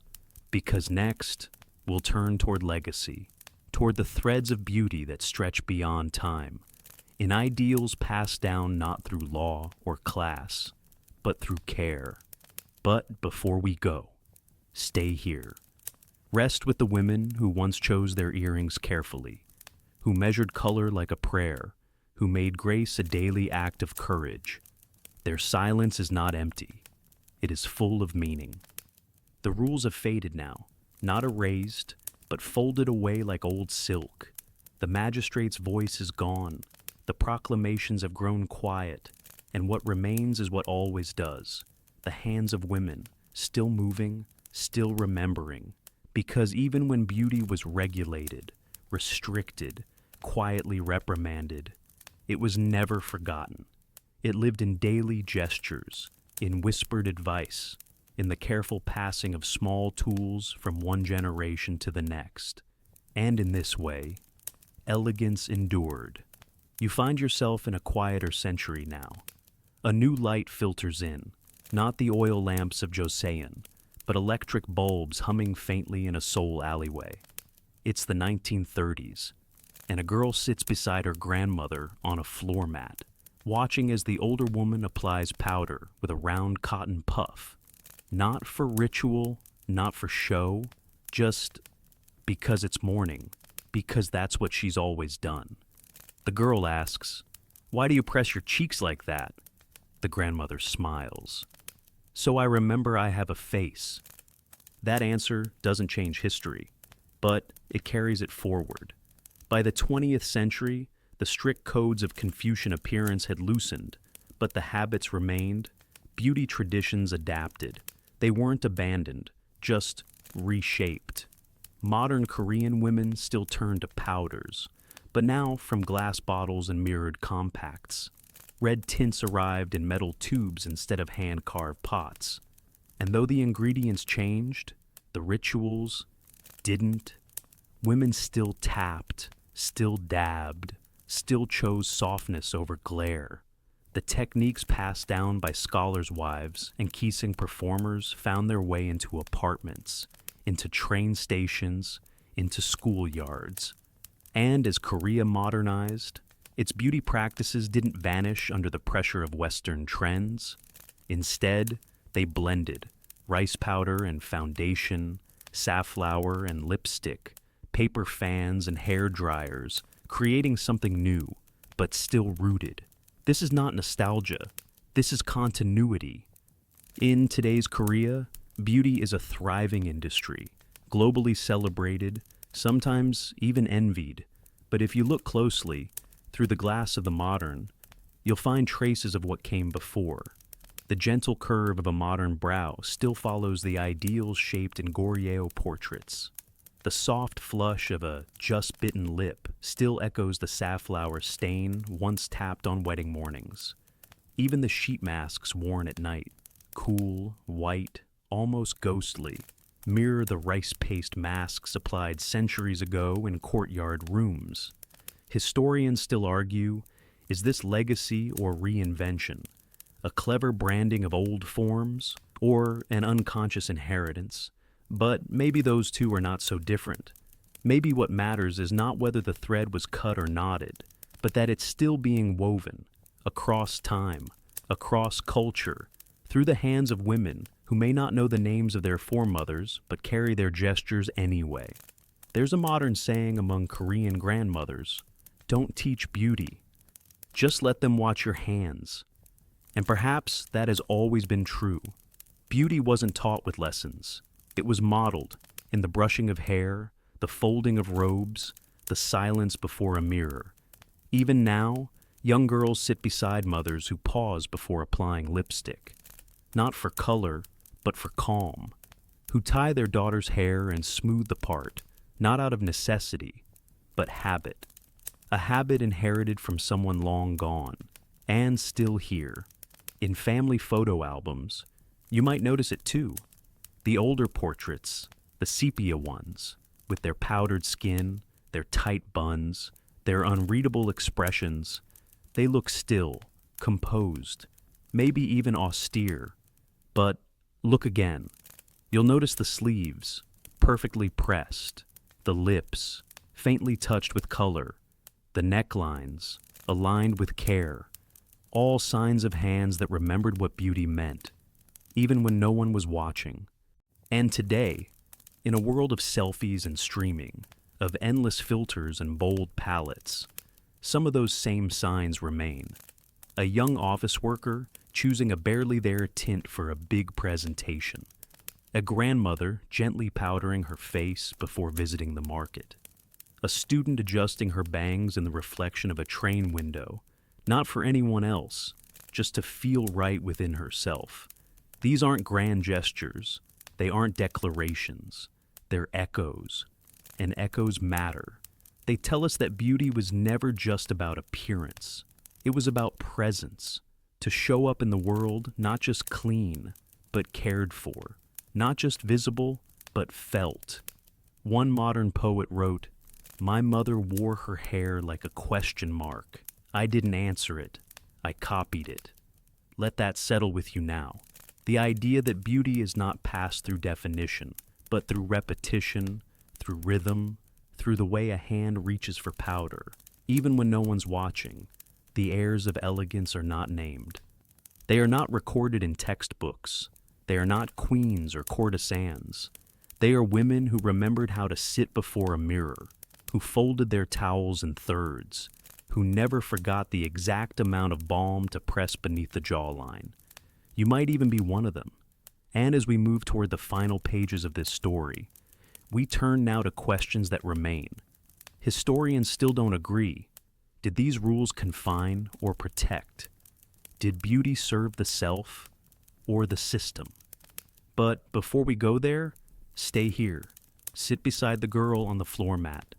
Watch the powder settle. The puff press gently. The mirror tilt just so. Watch the gesture, that small, quiet, ancient gesture. And remember that you've seen it before. Somewhere. Somehow. Because beauty, when passed gently enough, doesn't need to be taught.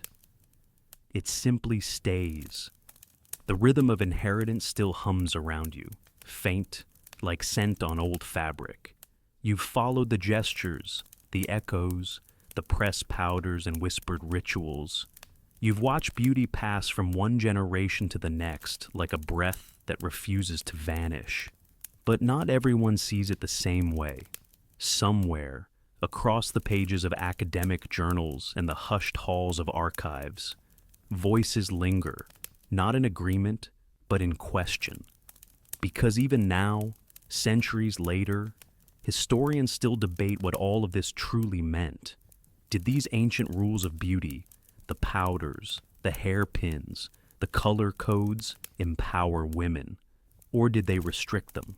You imagine a scholar at their desk, books stacked beside bowls of cold tea. One volume praises the discipline of Confucian aesthetics. Another calls it a tool of social control. They both describe the same rituals. They both read the same diaries. And yet, the interpretations diverge. Some argue that these practices offered women a quiet form of self-possession, that in a world ruled by men, beauty rituals became one of the few spaces entirely orchestrated by women, for themselves, for each other, and sometimes simply for peace. They point to the manuals written by women, to the scrolls passed through female hands, to the lineages of care that had nothing to do with male approval and everything to do with internal rhythm. They ask, if a woman powders her face alone, without witness or audience, who is she really performing for? And perhaps the answer is no one. Perhaps the act itself is the reward. Others, thoughtful, careful, point to the rigidity of expectations. They remind us that women were judged not only by their behavior, but by the precise way they wore their beauty. That a single misstep, a lip too red, a pin too fine, could be enough to damage a reputation, or even a family's name. They note the anxiety woven into these rituals. The pressure to appear modest, but not plain, polished, but not proud. They ask, were these gestures chosen freely, or learned out of necessity, like walking with a straight back or speaking only when spoken to? They quote a diary entry from the late 1600s. Today I place powder on my face not because I wished to, but because I feared being seen without it. Was that care or caution? Historians still don't agree, and maybe they never will, because beauty, unlike politics or war or economics, doesn't leave clear records. It lives in the margins, in the folded corners of letters, in smudged ink beside recipes, in the worn threads of a ribbon once read. Some argue that beauty rituals were a form of discipline, a way to teach girls to internalize social control, to smooth their instincts beneath powder and bows. Others see these same rituals as meditative practices, like prayer, grounding the self in the physical world. And perhaps both are true. Because the same act, brushing powder across a cheek, can feel like confinement one day, and comfort the next. Even within the same woman, there's a folktale that scholars often discuss, about a widow who stopped applying color after her husband died. Years passed. Then one spring, she began again. Not for remarriage, not for vanity, just because she liked how the rosewater smelled. Was she breaking a rule or claiming her freedom? One interpretation sees defiance. Another sees healing. Historians also question class dynamics in these beauty traditions. Some claim that only the elite had the time, resources, and social pressure to participate in such refined appearance codes. They cite documents regulating pin types, powder imports, and the dye trade, all centered around the upper classes. But oral histories complicate this. Women in farming villages tell stories of their grandmothers whitening their faces with crushed rice husks before weddings, of scented sachets made from foraged herbs, of hair tied in the same styles seen in noble paintings, not as imitation, but as shared culture. Beauty, it seems, flowed down the social ladder, not in perfect form, but in echo, in gesture. Others debate how these rituals translated across time. Did the women of the 19th century still follow the same rules as those of the 15th? Did Japanese colonial occupation interrupt, erase, or preserve these aesthetics in new form? What changed during modernization, and what, mysteriously, didn't? Even today, the conversation continues. Modern Korean beauty, so globally admired, so studied and emulated, is both celebrated and critiqued. Some say it showcases the evolution of centuries of care. Others argue it carries remnants of outdated pressures to appear youthful, to appear gentle, to appear unbothered. A few scholars refer to this as a legacy of soft discipline, the idea that a polished appearance offers women control in a world that still resists their voice. But is that a burden or a tool? And then, of course, There are those who simply say, beauty is not a question to answer, it is a language to listen to. That might be the truest thing of all, because beyond all the scrolls, the powders, the laws, and the arguments, what remains is the image, the small, unforgettable image, of a woman at her mirror. She does not speak, she does not explain. She touches her brow, adjusts her collar, and exhales. Not for history, not for men, not for power, but because it feels right. Because her mother once did the same. Because it steadies her breath. Let that be enough. Let your mind rest now in the space between opinion and observation. Between the scholar's pen and the powder puff. Between knowing and simply witnessing.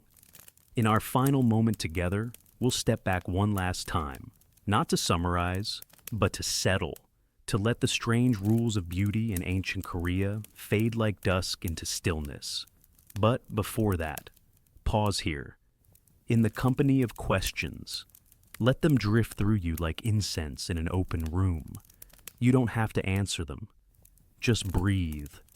The questions have quieted now, not answered, but content to rest, like a powder that's finally settled on the skin, or a scent that lingers just long enough to be remembered. And you, still lying here in the hush of this story, begin to feel the shift, the return, back through time's winding path, back through candlelit mirrors and painted eyebrows, through petals pressed into cloth, hairpins lined like soldiers in a lacquered box. You're still carrying them. All of them, the strange, quiet rules of beauty in ancient Korea, but more gently now, as if they've softened in your hands. It's almost morning again, or almost night, depending on where you are. And the story, like all beauty rituals, is coming to its final touch. But before we part, let's sit a little longer inside the stillness we've built. You may still see her, the woman by the window, brushing powder along her cheek, or the girl in her grandmother's lap, watching a ritual she doesn't yet understand. You may still feel the rhythm of hands braiding hair, tying a sash, steeping dried roots for a mask that must cool before it cures. And maybe, in some quiet part of you, you've remembered your own mirror, the way you once paused to tuck a strand behind your ear, the way you adjusted your reflection not for perfection, but to feel at home in your own skin. That is the thread. That's what holds these centuries together, not the powder or the rouge, not even the scent of safflower or the creak of a hairpin being placed. It's the attention, the intention, the way beauty, in its gentlest form, becomes a kind of listening, not to others, to yourself, to the moment, to the stillness between tasks, the breath between thoughts. You now understand what the beauty rituals of ancient Korea truly offered. Not a means to impress, not a way to correct, but a structure, a rhythm, for reflection, for grounding, for quiet power. Because when a woman sat to prepare her face, she was not merely decorating it, she was arranging the world, turning chaos into order, dust into grace. And what stayed behind after the color faded? What lingered when the mirror was folded closed? Care. That's what lasts. That's what continues. You can still find it in modern lives. In early morning subway windows where a young woman dabs her lips with the edge of her sleeve.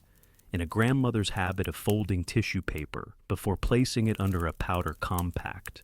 In the scent of ginseng soap rising from a kitchen, not because it's needed, but because it feels correct. In each of these gestures lives a memory, sometimes conscious, sometimes buried, but always there. The women of Joseon are gone. Their courtyards are quiet. Their rules have loosened, but their rhythms remain, encoded not in law, but in movement, in the tilt of a face seeking better light, in the hush before a comb slides through dark hair, in the small, defiant decision to wear a red lip on a gray morning. Even now, scholars continue to write, to question, to categorize these traditions, and yet the essence of it resists being captured because the truth of beauty, especially this kind, is never loud enough for history books. It's in the pauses, the way you breathe when you're not thinking about it, the way you sit straighter when you smooth your collar, the way your hands remember to be gentle even when your mind is tired. So let yourself return, slowly, softly, to wherever you are now. Let the story fade like morning fog, not lost, just no longer needed to be seen. You've taken what you needed from it, not a fact, not a lesson, but a texture, a tone, a memory of something not quite yours, but somehow familiar. And if you close your eyes now, or even just let them grow heavy, imagine yourself seated in one of those old rooms, a warm bowl of water beside you, a folded mirror waiting patiently. No one is watching. There's nothing to prepare for. And yet, you lift your hand to your cheek just to feel it, just to remind yourself, I am here. I am cared for. I belong to something quiet and continuous. Whether you wear powder or not, whether you stain your lips or simply smile, whether you remember every detail of this story or forget it by morning, something will remain. Something always does. A softness, a stillness, a grace that asks for nothing but your presence. So, let the light grow dim now, or let it rise if dawn has already begun to touch your windows. Let the sound of the room return, the quiet hum of air, the distant breath of time moving forward. But within you, let something stay behind. The strange, beautiful rules. The rules that weren't really rules at all, but rituals, rhythms, reminders, that you are allowed to be gentle with yourself, that there is elegance in simplicity, that your face, as it is, has always carried more than just your reflection. It has carried the memory of hands before you, and the promise of hands yet to come,